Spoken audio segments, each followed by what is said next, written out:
Why couldn't this weekend end on a high note after what happened on Thursday night, rather than a sour note with the way the Preds and the Vols played today? Well, at least the Preds play what appears to be a cupcake team coming into Bridgestone Arena on Monday night. You take it back. You take it back right now. I won't have you jinxing anything in advance, especially when it's my brother's team, and it'll be added pressure on Monday night. Preds tie the Tampa Bay Lightning by a score of 2-2 after 60 minutes, and then the Preds would ultimately lose 3-2 in overtime Saturday night inside Bridgestone Arena to said Tampa Bay Lightning. The Preds snapped their 3-game winning streak when they were getting so close to possibly losing one of those games on a 3-game winning streak, since they were only winning them by 1 goal, and they lose to arguably the better team overall in the game, so they were lucky, should feel lucky to get the 1 extra point, but were they so close to getting that second point that sometimes good teams have to be able to do throughout the course of a regular season. You could very well tell from watching these two teams tonight that carried over from the 2021 shortened season when the divisions were realigned and these teams played each other a lot more than just twice a season, which we're back to normal now. These teams do still not like each other, especially since the rosters are mostly the same. It helps for Preds fans not to like this team with pesky Pat Maroon, and yes, everyone's favorite and deserved punching bag Corey Perry are still on the Lightning roster. Early on, Saros was counted on to make saves as he would throughout the majority of the game, and as of earlier in the season, he's not letting in the first or second shots as squeaking shots past him anymore, so he's playing a lot better, instilling confidence in his team and the fan base. The Preds would get a power play early, and the Lightning would actually have the better chance early on a 2-on-1 shorthanded break, but Saros bars the door, allowing the Preds to cash in soon after. Juuso Parssinen down the left hand board has control of the puck, and he passes it back to Mattias Ekholm, who looks like he's going to shoot, but quickly gets it over to number 9,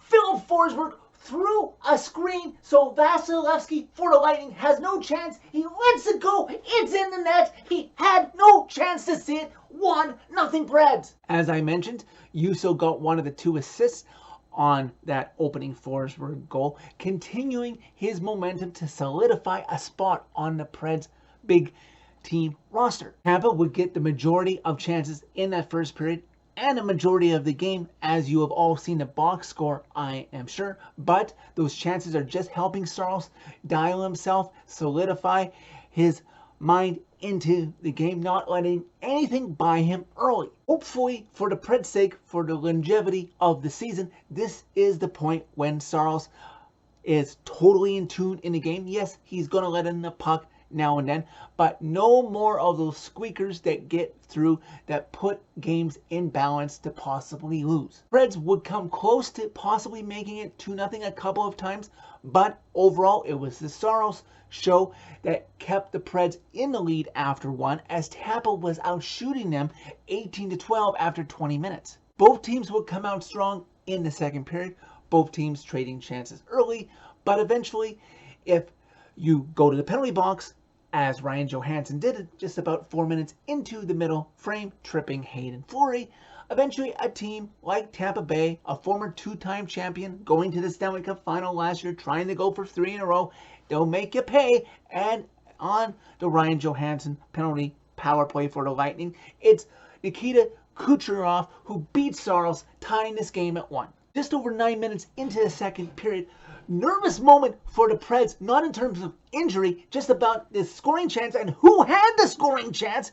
As play is in the Pred zone, there's a breakdown and the puck comes all alone to Corey Perry of all people, and you see Saros stretches his left pad and Perry cannot get it around him or over his pad, and Saros bails out his team. Pat Maroon and Dante Fabro would each get called for a penalty for each at the same time, sending these teams to 4-4, where Ryan McDonough with a great chance to make his former team pay, but he's denied, and these two teams play on, still tied at 1. 6 minutes and change remain in the second period play goes into the Tampa Bay zone. You've got Michael McCarron rushing in there to try and make a play because, he's not a top 2-line guy in his team. He's got to take his chances when he can get him. Unbeknownst to him, Vasilevskiy has come out to play it, and McCarron gets pushed into him, and the refs call him for goalie interference. Okay, come on. I'm all for protecting the goalies in the crease, waving off goals if the goalie didn't have a fair chance to make the save.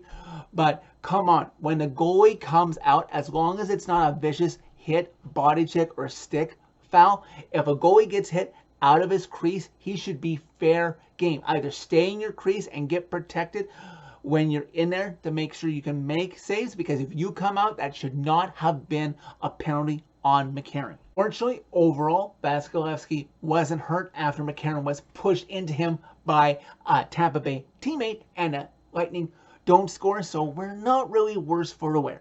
I know fans do this for multiple penalties, but I really enjoyed the Preds faithful inside Bridgestone Arena really showing the refs how much they suck for that terrible, terrible call. Lauren of the Lightning gets called for interference on Roman Josi, and even though the Lightning would have a couple of chances shorthanded, the Preds got a couple whacks at it too, but the second period winds down. This game is still tied at 1. The Lightning still with a slight edge in shots, now 30-21 after 40 minutes. The third period starts with Tampa with as much energy as they've ever had in this game, but Saros is even more dialed in than he's ever been in this game. He is stepping up his game against one of the top teams in this league. Preds and Lightning would exchange chances, including a great chance by Braden Point wrapping it around Saros' net, but he stops it, and Mikhail Grinon is there to help clear it away out of danger. And who do you call on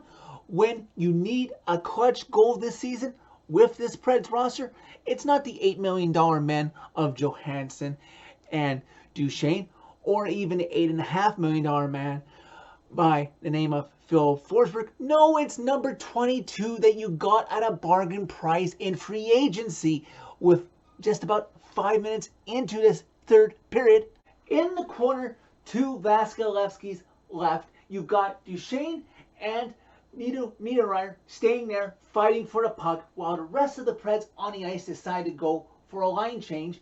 And you've got Niederreiter, who outworks Paul for the puck. He comes in, he is defended upon, but he's got control of the puck. He waits for the 5-0 to open up on Vasilevskiy, pots it home, restoring the Preds lead, now up 2-1. Preds with another lead against a top team like Tampa Bay.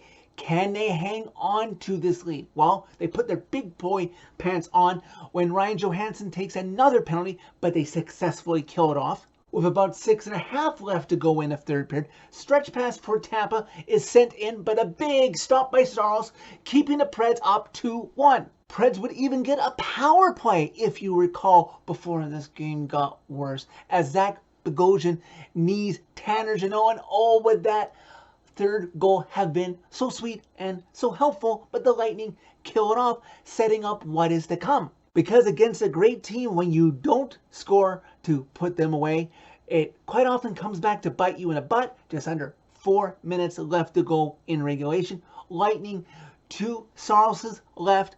You've got Killorn with a shot through a screen, gets it past Saros, tying this game at 2. Preds get a scare put into them with about 3 minutes left to go in regulation, when Ryan McDonough takes a tripping call, and a Preds pessimist might say he did that on purpose to help out his former team, but hopefully cooler heads prevailed in the fan base and not the majority thought like that, and the Preds killed it off and escaped danger. One last chance by the Preds in regulation after a great hit by Juuso Parssinen on Kucherov to send in Forsberg on a chance, but he's denied, and these two teams are content to take the 1 point and play for overtime. Preds with the first chance in overtime, Forsberg with the best chance of the bunch before Tampa takes it the other way and keeps it in the Preds zone for well over a minute, but the Preds escape danger. Preds with then another chance the other way,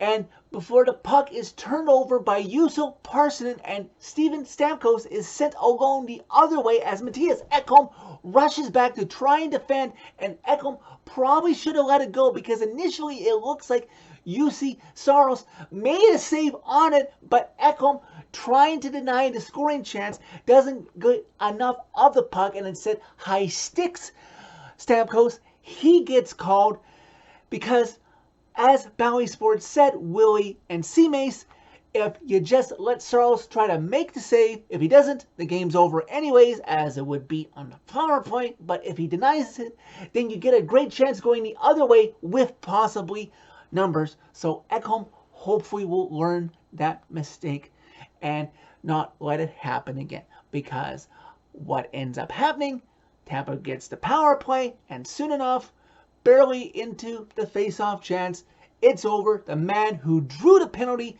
ends this game, Steven Stamkos. Tampa wins the game 3-2. See, Preds Nation, I'm not just going to flail my arms after every loss.